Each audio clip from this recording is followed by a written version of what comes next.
किसी ने क्या खूब कहा है कि रास्ते पर चलने वाले ए मुसाफिर बंदे, तू एक दिन अपनी मंजिल पाएगा। तू चल तो ऐसे तू चल तो ऐसे कि रास्ते पर अपने नक्शे कदम बना जाएगा। तो फ्रेंड्स, इसी तरह से आपको भी निरंतर अपने अध्ययन पथ पर आगे बढ़ते रहना है, तभी आप अपनी मंजिल को प्राप्त कर पाएंगे। किसी भी पेपर को क्वालिफाई करने का सबसे बेस्ट तरीका यही है कि आपको अपने अध्ययन में निरंतरता बना के रखनी है। अक्सर ऐसा होता है कि हमें लगता है कि एक दो दिन नहीं पढ़ते हैं, कोई बात नहीं है, क्या फ़र्क पड़ता है। लेकिन नहीं फ्रेंड्स, फ़र्क पड़ता है, जो हमें दिखता नहीं है। लेकिन वास्तव में अगर हम एक दो दिन भी नहीं पढ़ते हैं तो यकीन मानिए हम उन सैकड़ों बच्चों से पीछे रह जाते हैं जिन्होंने उन 2 दिनों में अध्ययन किया होता है। तो इसीलिए अपनी सफलता के लिए हमें निरंतर अध्ययन पथ पर आगे बढ़ते रहना है। तो फ्रेंड्स, जैसा कि हमने पिछली वीडियो में देखा था कि हमने अपभ्रंश साहित्य के प्रमुख कवि तक का अपना चैप्टर पूरा कर लिया था। तो फ्रेंड्स, आज हम इससे आगे का अध्ययन करते हैं। तो अपभ्रंश साहित्य के प्रमुख कवि कौन कौन से हैं, आज की वीडियो में हम इसका अध्ययन करेंगे। तो पहले आते हैं देवसेन। इनकी रचना है श्रावकाचार। श्रावकाचार की रचना हुई है 933 ईस्वी में। फ्रेंड्स, देवसेन की जो ये 2-3 बातें हैं ये हमें बहुत अच्छे से याद रखनी है, क्योंकि देवसेन से पेपर में बार बार प्रश्न रिपीट होते हैं, तो हमें इनको बहुत अच्छे से याद रखना है। देवसेन की अगर रचना पूछ ली जाए तो वह है श्रावकाचार, और श्रावकाचार का अगर समय पूछ लिया जाए तो 933 ईस्वी है, या 10वीं शताब्दी भी पूछ सकते हैं, तो हमें ये याद रखना है। श्रावकाचार में क्या है कि 250 दोहों में श्रावक धर्म का वर्णन किया गया है। तो अगर इसका वर्ण विषय पूछ लिया जाए, मैचिंग में भी पूछ लिया जाए कि इस रचना को इसके वर्ण विषय से मिलाएं, या सिर्फ श्रावकाचार का वर्ण विषय पूछ लिया जाए, तो हमें याद रखना है कि इसमें 250 दोहों में श्रावक धर्म का वर्णन किया गया है, और ये हिंदी की प्रथम रचना मानी जाती है। तो प्रश्न अगर यूं भी पूछ लिया जाए कि हिंदी की प्रथम रचना कौन सी है, तो हमें याद रखना है कि श्रावकाचार है। या यूं पूछ लिया जाए कि हिंदी की प्रथम रचना के रचनाकार कौन है, तो हमें याद रखना है कि वो देवसेन है। तो फ्रेंड्स, इसे बहुत अच्छे से याद रखना है। हर बार यहाँ से कोई ना कोई प्रश्न ज़रूर पूछा जा सकता है, तो इसे हम अच्छे से याद रखेंगे। फिर दूसरी इनकी रचना है दब्ब सहाव पयास, या जिसे साव्यधम दोहा भी कहा जाता है। इसकी रचना देवसेन के शिष्य माइलध्वल ने की थी, जो कि देवसेन के नाम से अभी प्रसिद्ध है। तो फ्रेंड्स, दब्ब सहाव पयास, जिसका अन्य नाम है साव्यधम दोहा, अगर साव्यधम दोहा रचना पूछ ली जाए तो हमें याद रखनी है ये देवसेन की है। वैसे तो इसकी रचना जो साव्यधम दोहा है, इसकी रचना माइलध्वल ने की थी, जो कि देवसेन के शिष्य थे, लेकिन ये रचना देवसेन के नाम से ही प्रसिद्ध है, तो हमें ये याद रखना है। फिर देवसेन की रचना है न्याय चक्र, जिसका अन्य नाम है लघु न्याय चक्र। फिर है दर्शन सार, तत्व सार, आराधना सार और भाव संग्रह। तो फ्रेंड्स, ये देवसेन की रचनाएं हैं जो पेपर की पॉइंट ऑफ व्यू से बहुत महत्वपूर्ण बनती हैं, तो हमें इन्हें बहुत अच्छे से याद रखना है। यहाँ से प्रश्न बनने की पूरी संभावना रहती है।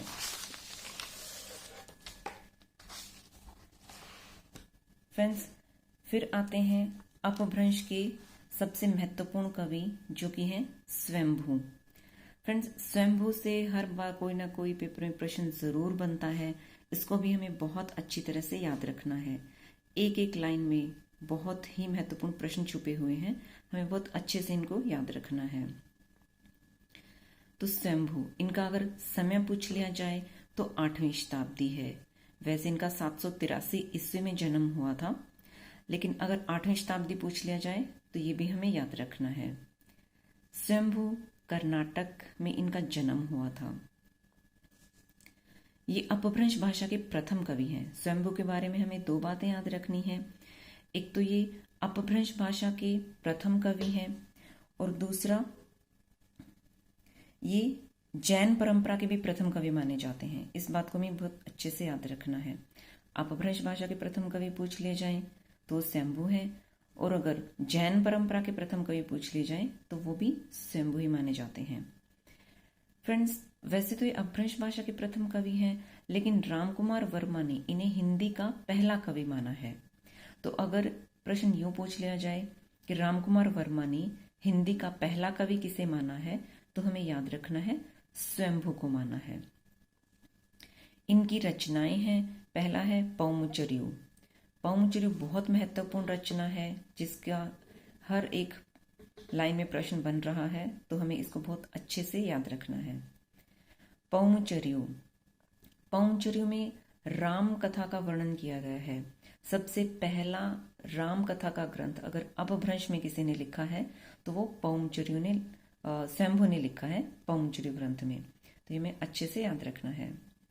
तो पौमुचर्यु है, इसमें 5 कांड हैं और ये प्रबंध काव्य माना जाता है।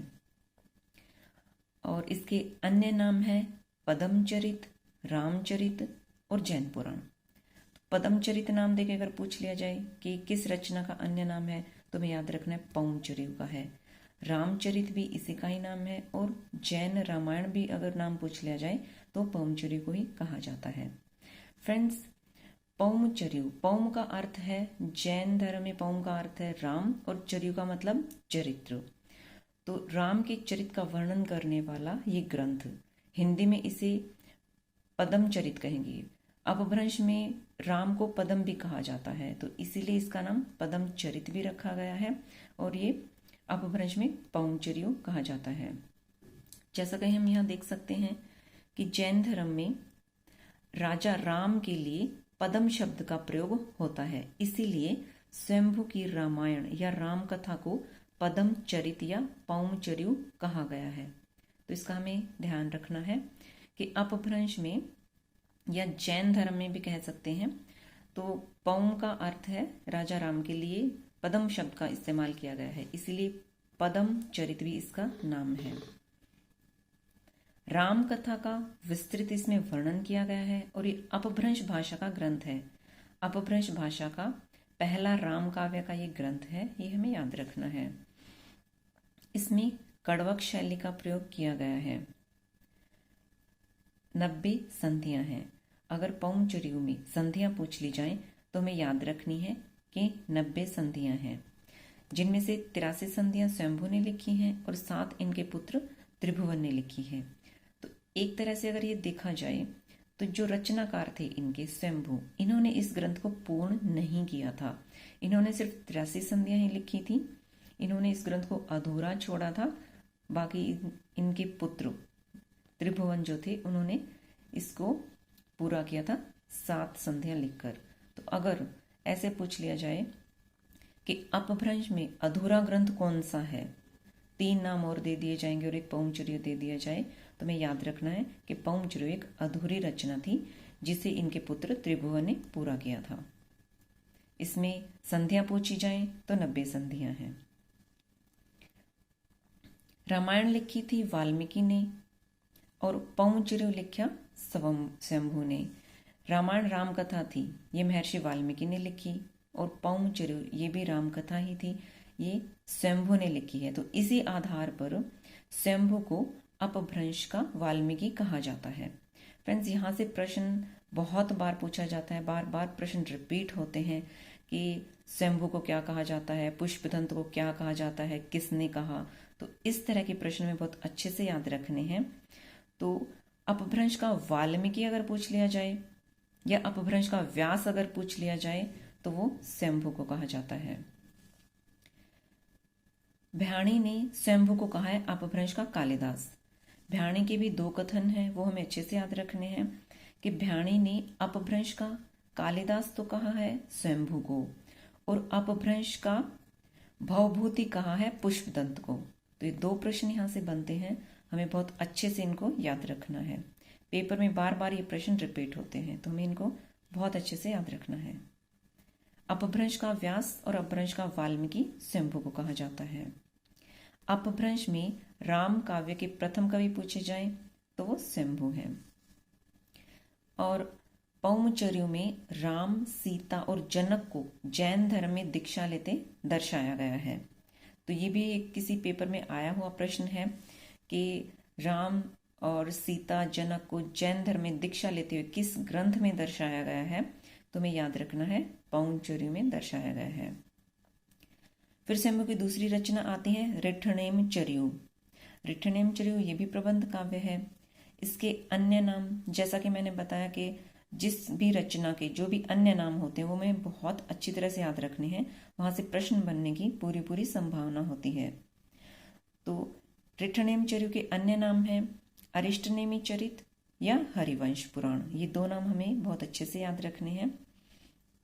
फ्रेंड्स, ये अरिष्टनेमी कौन थे? अरिष्टनेमी ये जैन परंपरा में 24 आचार्य थे जो बहुत महत्वपूर्ण थे। उनमें से 22वें तीर्थंकर, 22वें आचार्य कह लें, 22वें तीर्थंकर कह लें, एक ही बात है। तो 22वें तीर्थंकर अरिष्टनेमी थे। उनके चरित्र का वर्णन इसमें किया गया है। जैन परंपरा में 24 आचार्य थे, जिनमें से 22वें थे अरिष्टनेमी और 23वें थे पाशारुनाथ। ये भी हमें याद रखना है। 23वें पाशारुनाथ थे जो इनमें सबसे प्रमुख थे। तो अगर जैन परंपरा के सबसे प्रमुख आचार्य पूछ लिए जाएं तो हमें याद रखना है कि वो 23वें थे पाशारुनाथ। और रिठनेमी चर्यु जो है ये 22वें तीर्थंकर अरिष्टनेमी, इसके चरित्र का इसमें वर्णन किया गया है और साथ में कौरवों और पांडवों की कथा भी इसमें कही गई है। तो अगर ऐसे भी प्रश्न बना लिया जाए कि अपभ्रंश में कौरवों और पांडवों की कथा किस ग्रंथ में मिलती है, तो हमें याद रखना है रिठनेम चर्यु में मिलती है। और फ्रेंड्स, इसका अन्य नाम हरिवंश पुराण भी है। और हरिवंश पुराण एक और रचना है जो डॉक्टर विनय ने लिखी है और इसमें कृष्ण कथा का वर्णन किया गया है। पौमचर्यु में स्वयंभू ने राम कथा का वर्णन किया है और रिठनेम चर्यु जो है इसमें इन्होंने कृष्ण कथा का वर्णन किया है। फिर तीसरी इनकी रचना आती है स्वयंभू छंद। ये काव्य शास्त्रीय ग्रंथ है, ये भी प्रबंध काव्य है। तो इससे संबंधित बहुत कुछ नहीं पूछा जाता है, सिर्फ इनकी रचना ही पूछ ली जाती है कि स्वयंभू की कौन सी रचना है या कौन सी रचना नहीं है। तो स्वयंभू की 3 रचनाएं हैं, हमें अच्छे से याद रखनी है। पहली है पौमचर्यु, फिर रिठनेम चर्यु और ये स्वयंभू छंद जो कि काव्य शास्त्रीय ग्रंथ है। इसके बाद फिर महत्वपूर्ण आते हैं अगले कवि पुष्पदंत। पुष्पदंत का समय है 10वीं शताब्दी। शिव सिंह सेंगर ने इन्हें हिंदी का प्रथम कवि माना है।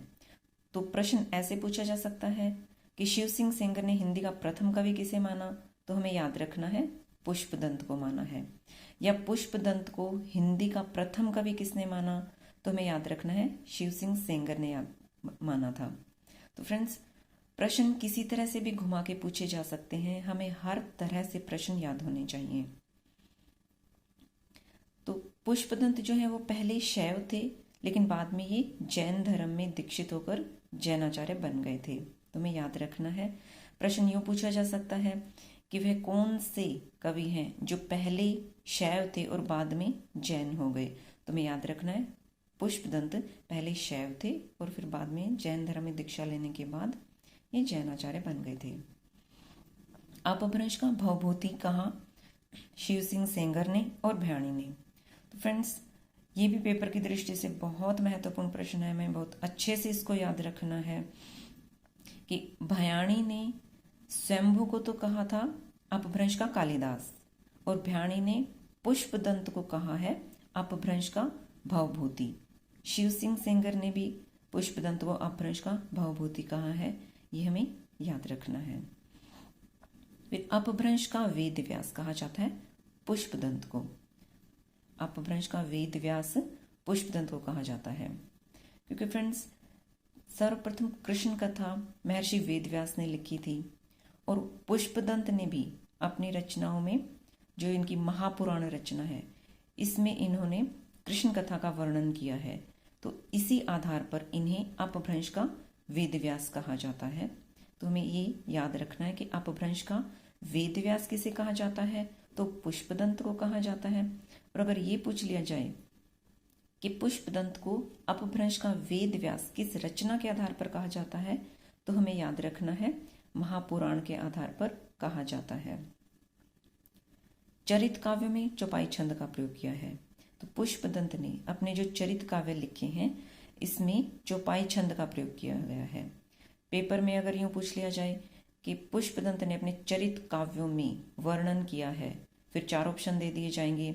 दोहा का प्रयोग किया है, चौपाई छंद का प्रयोग किया है, छप्पय अरिल का प्रयोग किया है। तो हमें याद रखना है कि पुष्पदंत ने अपने चरित काव्यों में चौपाई छंद का प्रयोग किया है। चरित काव्य, चौपाई छंद, ऐसे हम याद रख सकते हैं।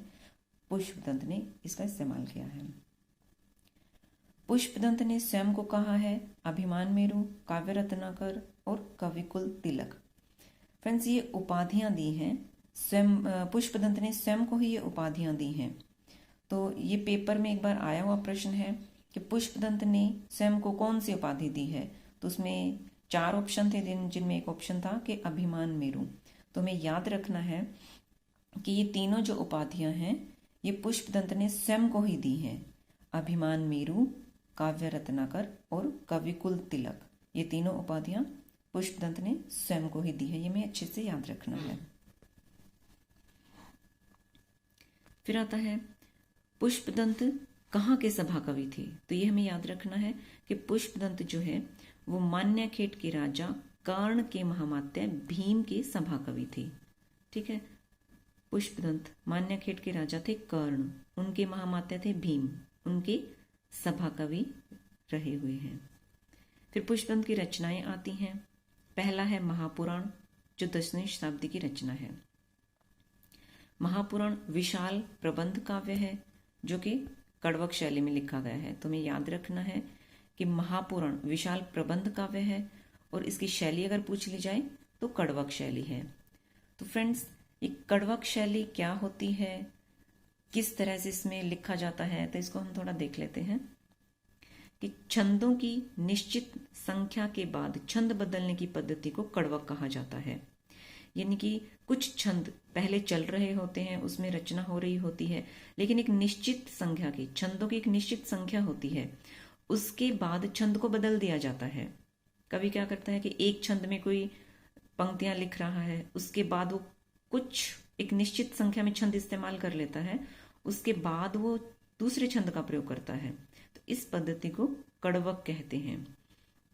तो कड़वक में क्या होता है कि 7 चौपाइयों के बाद एक दोहा दिया जाता है, कि कवि पहले 7 चौपाइयां लिखेगा और उसके बाद फिर एक दोहा देगा। तो इस पद्धति में जो भी ग्रंथ लिखा जाता है उसे कड़वक कहा जाता है। तो कड़वक में जैसा कि हमने पहले पढ़ा, पौंचर्यु कड़वक में लिखा गया है और महापुराण भी कड़वक में लिखा गया है। यानी कि इन दोनों ग्रंथों में 7 चौपाइयों के बाद एक दोहा दिया गया है, इसका हमें ध्यान रखना है। कई बार प्रश्न ऐसे भी पूछ लिया जाता है कि इसमें, इस ग्रंथ में या इस रचना में किसका प्रयोग मुख्यतः हुआ है।